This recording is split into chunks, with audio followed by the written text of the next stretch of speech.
Hey there, welcome back to Reddit Dating, the best channel for Reddit cheating stories. Be sure to like, subscribe, and hit the bell notification for more stories like these. Now, let's get into the video. My wife cheated on our 10th wedding anniversary. I'm in the construction industry. Because of the weather, we've been working long hours attempting to make up for lost time. So I work 12 hours on beautiful days, occasionally a bit longer. I don't go in if it's pouring when I wake up. When it begins, we are sometimes sent home because it is too unsafe. I normally spend an hour or two at the gym. We began at 6 a.m. on Thursday, and it began to rain heavily by mid-morning. We're leaving. As usual, I head to the gym. I cut my exercise short and hurry downtown to meet my wife Meagan, to offer her flowers and, if possible, to make preparations for dinner that night. We haven't seen each other much this week. I went to bed at 9 p.m. Since she wasn't home, she had phoned earlier to say she was working late. This has been the case for the past month. I came to a halt, picked up some flowers, and walked inside her building at 12:30. Nicole was working at the front desk. I informed her that since I arrived later than expected, she may place the flowers on Megan's desk. I don't believe they went to lunch yet, so why don't you drop them off yourself, she replied. To return to the offices, she buzzed the door. The location was desolate. When I arrived at her office, the door was locked. Unless the receptionist informs me that she is in a meeting, I invariably stroll in. When I go in, a man is nuzzling her neck and she is stretching back over his head.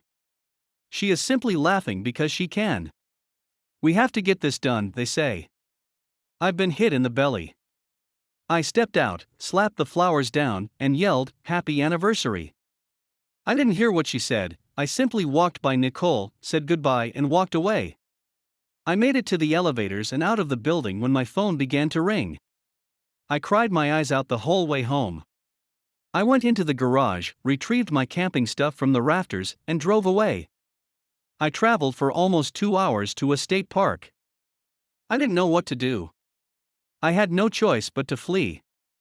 I walked a 3-hour trek on a path we'd been on before. I don't drink much, therefore I didn't have any liquor, so I just sat there thinking. In retrospect, I'm pleased I was in a hurry. Generally, I pack a 45 calories. We have black bears with me while I'm camping, which normally drive them away, but get hostile if there are hungry or young around. I may have eaten the barrel that night if I hadn't been feeling so bad. Meagan was blowing up my phone, so I switched it off. I exited the park to get reception and got on the phone to check whether my dear buddy had phoned. I returned his call. He stated that Meagan called him to check on me and ensure that I didn't do anything. We chatted for a while, and I told him I needed to think about it, and we'd up on Friday. So, while I'm thinking about it, I go over our marriage from beginning to end to see what I missed. We come from diametrically opposed backgrounds. My grandfather and my mother reared me. He taught me how to live my life. He had a comment for everything. He warned me that marriage would be the most difficult job I had ever had, and that you would have to work on it every day. I miss him so much. We didn't have much, and we overheard Mom and Grandpa arguing over expenses. They worked hard, and my brother and I did not miss anything we were aware of. Meagan was born into wealth. Not extravagant, yet quite comfy. I went to a fantastic college, I usually wear nice clothing, I have a new automobile, and so on. And she is really stunning, a 10 out of 10. If she coughed, I'd make a joke about the silver spoon becoming trapped in her throat. We met, hit it off, and began dating. I couldn't believe such a lady would ever be with me. We had been dating for quite some time before she informed me about her parents and way of life. We were dubbed the model pair by our friends because they believed we were so attractive that we had to be models. Families were not as understanding, fearful that economic inequalities might come into play. Her father and I began to get along, but it took some persuasion to persuade her mother. We intend to marry when she graduates and obtains her first job. We agreed that we would expose one another to our respective lifestyles. I took her whitewater rafting, she brought me to the symphony, we ziplined, we went to an art opening, and so on. We decided that we needed to get a sense of one another's interests. She was ecstatic with the additional active activities we undertook. I like symphonies and the like. I currently possess 2 tuxedos. I glance back and notice no red flags. Her first 2 jobs she resigned because the males were trying to get into her trousers. She was paraded in front for picture opportunities. When other newcomers were not invited to conferences, I was. A colleague attempted to get her intoxicated at a conference meal, then tried to push himself into her room that night. She resigned, then quit again at the next job. This third employment includes some female partners, and none of such nonsense exists in her company. She seemed to be quite joyful. We seem to be quite joyful. So, now that it's Friday, I'm back at home. I dialed her number. When asked where she was, she said she was back at work. In an attitude, I said that her marriage is taking a back seat to her profession. She said, what was she to do since I wouldn't talk? That's okay. She'll be there in 1 hour. So I sit and wait. I want to salvage our relationship. If I'm not contributing enough, I'd want to make up for it. Of course, I'd want to know why, but I'm not going to take a "I'm not sure" response. How do I put this? What else should I inquire about? I know I'll get upset and forget things, so we'll go over everything again and again over the next 3 days. What she did was bad, but please, no derogatory remarks, she is still my wife. Thank you ahead of time. Update. Okay, here's an update from the previous few days. I'm tired, and I apologize for the horrible form that is going to occur. On Friday, my wife and I had a marathon conversation that lasted until late at night. I began by requesting that she be truthful and comprehensive in all of her responses. Do not give me half-truths that need many questions to receive a whole response. She concurred. I began with why? I'm not sure. Exactly what was anticipated. We went back and forth on this until I eventually asked, how many times did you have? I started to sidestep, but as I sighed and shook my head, she said 6 or 7 times. That got things began. I remained calm. How much time? Last 3 weeks. So, what's the deal? I was unable to respond. Are you still in love with me? Yes. Are we saying it because we're tired of trying to rescue marriage? With considerable conviction, I say no. Are you attracted to me? True. Why? I'm still unable to respond. Am I not providing you with what you're searching for? She paused here, but swiftly recovered. I had a feeling I was onto something. However, I was unable to fracture the nut. Finally, after midnight, I was exhausted and she was sleepy, so I said, Meagan, you are a clever lady. I can't believe you can't express why I'm asking. She began weeping and said that she was attempting to answer my inquiries. I said, enough for tonight, it's time for bed. I questioned where she was heading as she began to go toward the door. To my folks' place. This is our home, I assured her, and I'm not asking you to leave.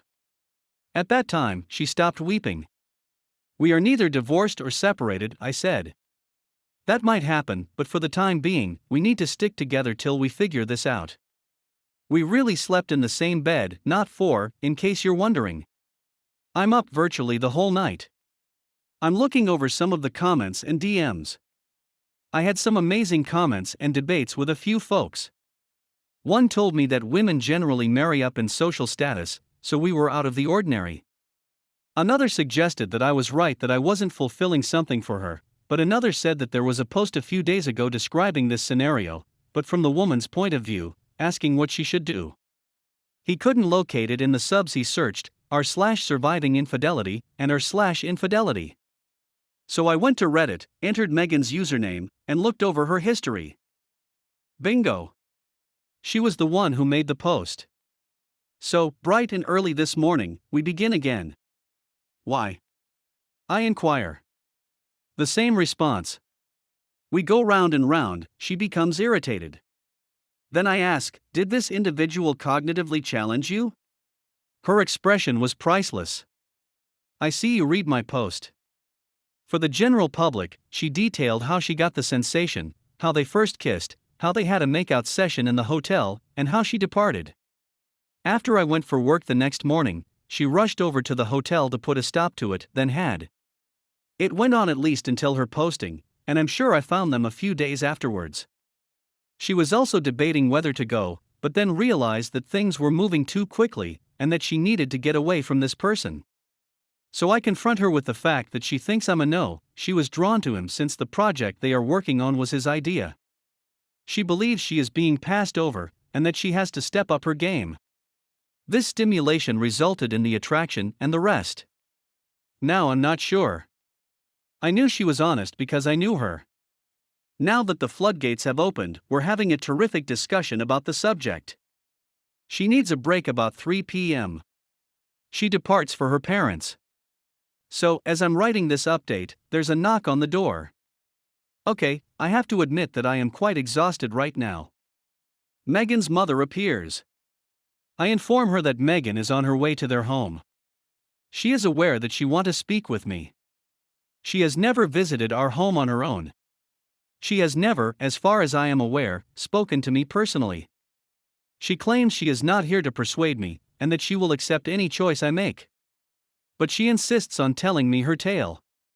I knew she'd been married before Meagan's father. Her husband was the love of her life. There wasn't much. When she met her current spouse, they developed affections for one another. Before they cheated, she informed her first husband that they were done and divorced. Married a new man who had modest money, but was a rising executive. A couple of years go by and I'm still unhappy because I made a mistake. The old spouse has moved on and is married. She becomes pregnant. Meagan was really hospitalist when she became depressed. Repeat cycle 2 years later when pregnant with brother, then repeat cycle a few years later when sister is born. She is done having children.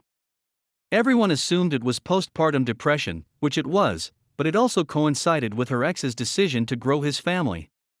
She still knows where he lives, his children's names, and so on. She's never gotten over the fact that she had to leave the love of her life. She notices how I interact with Meagan. She recognizes that she is my love.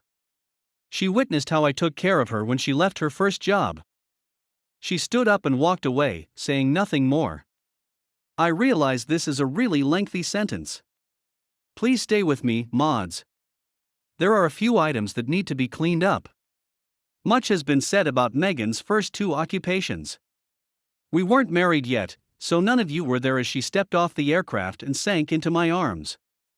Harassment is a real thing. Report it to who? The company's owner. She did the right thing and resigned the second job, which was more of the same. She left as soon as she felt uneasy. So to everyone who was criticizing her acts. Next, I requested decency in my treatment of Meagan. Some people just showed their A** and spoke out anyway. I sought advice but was rebuffed and called names. Someone said that the helpful Reddit community provided excellent advice. That's what I call BS. They mostly offered insults, bad language, and very little insight. Thank you to everyone who DM you were the best. I thank those who shared their tales and wish you a pleasant voyage from here. Do you want to learn more about Nicole?